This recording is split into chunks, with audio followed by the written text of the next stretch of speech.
Hi and welcome to Coasting Castaways. My name is Jen. And I'm Barry. And today is going to be a little bit different than our other videos.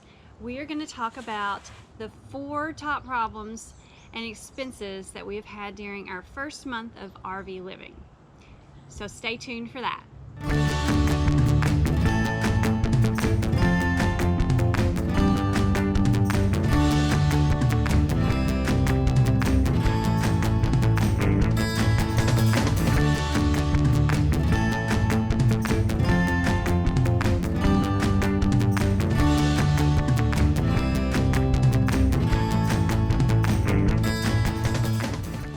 Today we're going to talk about 4 unexpected expenses that we've had in just our first month of full-time RV living.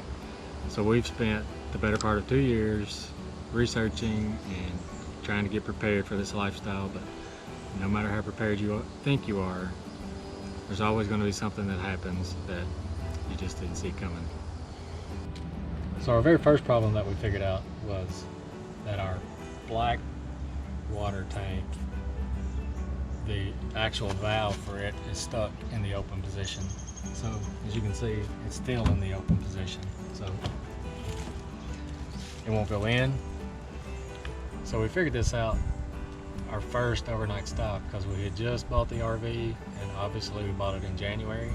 So the RV was winterized. So we knew that we were going to flush the system once we got further south past the freezing temperatures. So our first night, I think we stayed in Tennessee, and I hooked everything up. So when I removed this cap, obviously, since that valve was open, I got some residual water, and where they had winterized the rig for the winter. So I just figured there was something that happened in transit. So I didn't give it that much thought. I didn't think it was that big of a deal. I just hooked my sewer hose up and opened all the valves and went about my business. And then when I went to break down the next day and put everything back, I realized that the black tank valve wouldn't close. So that's when I realized we actually had a problem. So after doing a little more research, so I knew by the time we got to our next location that we was going to have this fixed, or I was going to have a bigger problem. And so I just went and picked up one of these gate valves that goes on the end of the system, and I can actually shut it off here. And so that's how I solved the problem for the moment. So it's about 25 bucks, and until I can get that black tank valve fixed, this is what we're doing. So the second problem that we found was just 2 days in to full-time RV living was our truck started leaking coolant about an hour before our first destination in Florida. So we stopped for gas, and I noticed that it was saying it was low on coolant, so I checked that, and I did discover a leak under the truck. So I started looking around to see if I could figure out where that was coming from, but wasn't able to determine it at that point, so I just filled it back up. We drove the last hour to our first destination, and I'd look at it the next day. So I had just had quite a bit of work done to the truck before we took off, and most of it was maintenance stuff. I just wanted to be sure the truck was in top shape before we hit the road. So one of those things was I had both thermostats changed out right before we had left. So I thought possibly something didn't get tight, and that was causing our issue. So I called my mechanic and discussed it with him, and he had me check a few things, and if those things were good, then it was more than likely going to be our water pump. So long story short, it turned out to be our water pump. So Jay took it upon himself to call around in the area that we were going to be staying in, and actually found a reputable repair shop to do the work. They got us in within a couple of days, and then we took the truck over and dropped it off, and the mechanic's wife actually was nice enough to give us a ride back to our campground, which is a few miles away, since we didn't have a truck. So it took them a couple of days to get the truck fixed and get it back to us. Again, the mechanic's wife came and picked us up at the campground and brought us back to the shop to pick up the truck, and that ended up costing us about $750 to get the truck fixed. Well, we are getting our truck back finally. A couple days without the truck hanging out in the campground, but this place fixed us up real good. Got us in quickly, got it fixed. So Barry's out there chatting with them now. It was a water pump, so not too bad of an issue. So I recommend checking them out if you are in the Clermont, Florida area and need somebody and you're in a bind. Check them out. So problem number 3 was this window right here. We were staying in a golf course. We were backed up to the golf course, actually, our site was. And this was about 2 weeks in, right? Yep. 2 weeks in. And we went out for the day to explore. Came home, minding our own business, he was sitting watching TV. I think I was doing something in the kitchen. And he felt a breeze. And it happened to be, this window was cracked. And there was a golf ball sitting in the corner up here. So we still have the golf ball somewhere. But yeah, there was a golf ball in our window and our window was busted. But no one left a note or anything like that. So we had to take care of that. We came home to a busted window with a golf ball in it. So now that we have a gaping hole in the side of our RV, we got to figure out what's going to be the solution. So the obvious choice is plastic and tape for the night until we figure out how we're going to get this fixed. And luckily it was the lower section of the window, which is a vent window, which is just cranks out.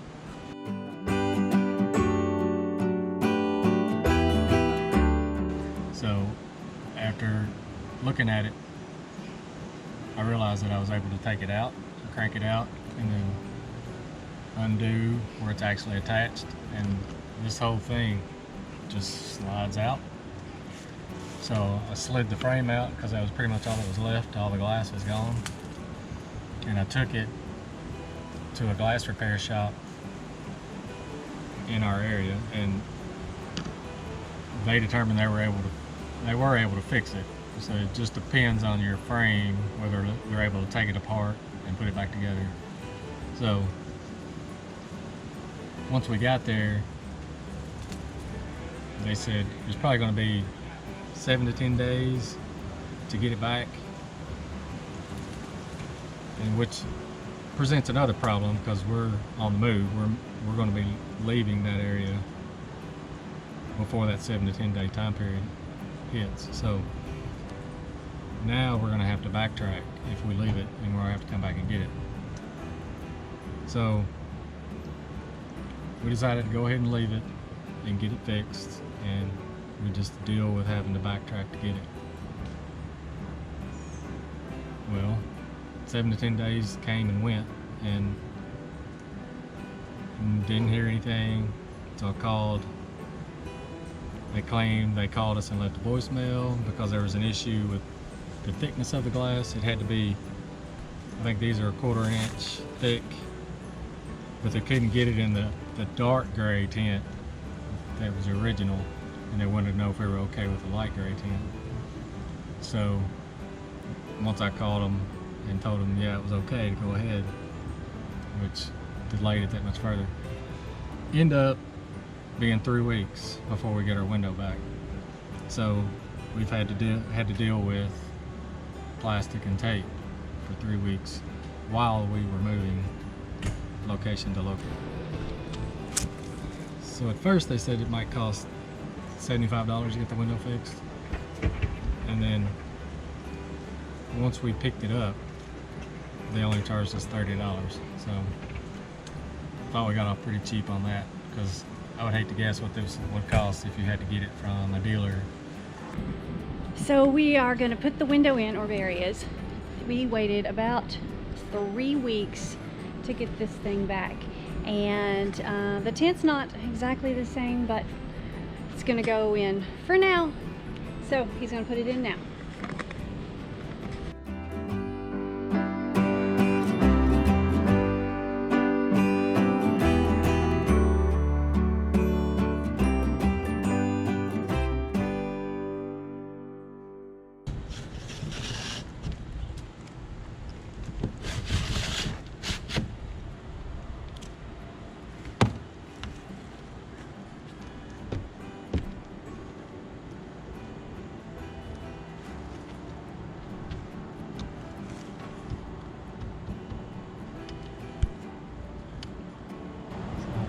Now I just need to go inside and finish hooking it up.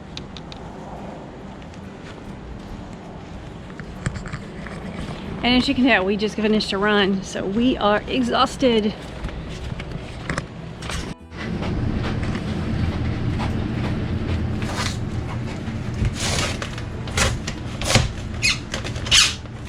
We used our extra wallpaper to cover the open window. It worked. Gotta do what you gotta do with whatever you got. Exactly.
It works.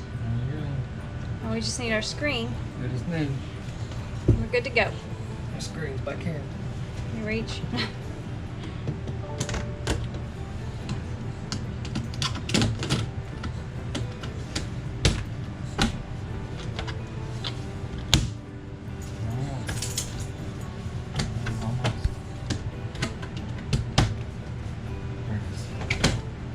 Maybe. Screen. There.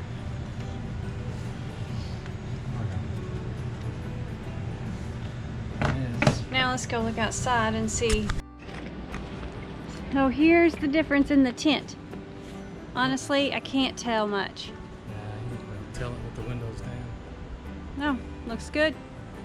And it's not broken, no golf balls anymore. So our fourth issue that we had within our first month was this guy, which is the circuit board for our pneumatic water heater. So it's still probably within the first 2-week time frame of all these other issues, we started having issues with our water heater. Sometimes it would ignite on gas, sometimes it wouldn't, and we just couldn't figure out what the issue was. And so one day it just quit working altogether. And if you tried to ignite it on gas, you could hear a clicking noise, but it never would ignite. So after doing some research, wasn't 100% sure, but everything I was reading online was pretty much pointing to the circuit board went bad. This is a 2019 Grand Design Reflection. So you would think your water heater would last longer than 2 weeks. Obviously this is not Grand Design's problem, this is Dometic's problem. So, of course it's under warranty, but we live in it, so we don't have time to take it in, wait for them to get to us and actually fix our problem. So I called a mobile tech thinking, well, they'll just come out, swap it out for us, and we'll be on our way. I couldn't get the mobile tech to call me back.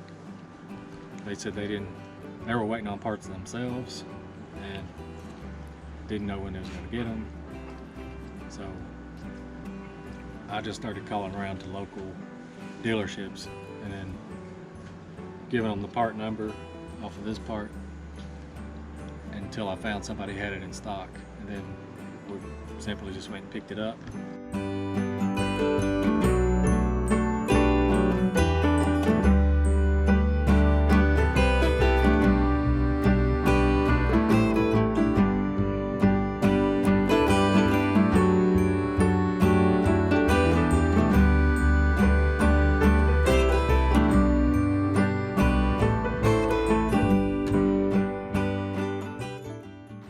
So we got the part, got that. It's a little different size, a little bit bigger. Got the circuit board. So he's gonna put that in and hope we have hot water. These are our little helpers, they're supervising. Say hi, Callie and Izzy.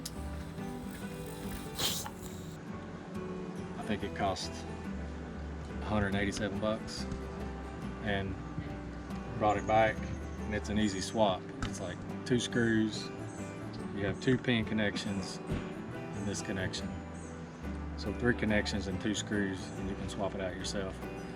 And it solved our problem.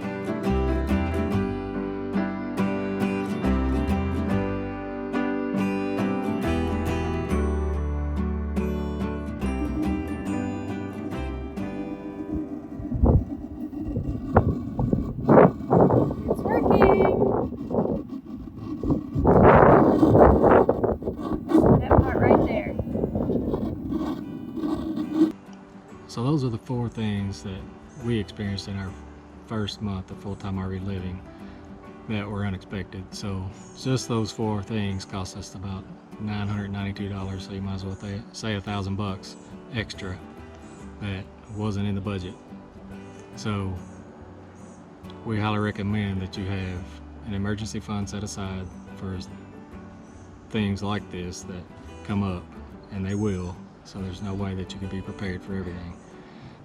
So we hope you enjoyed today's episode. It was a little bit different, but we want to be real with you and wanted to show you that there are problems that arise in this lifestyle. It's not all wonderful things. There are great things about this lifestyle, but there are daily life troubles as well. So if you like this episode, give us a thumbs up. Make sure you subscribe, and if you know anyone that's interested in full-time living, make sure you share this video, and that may help them out for getting prepared for their new lifestyle. And so we will talk to you next time.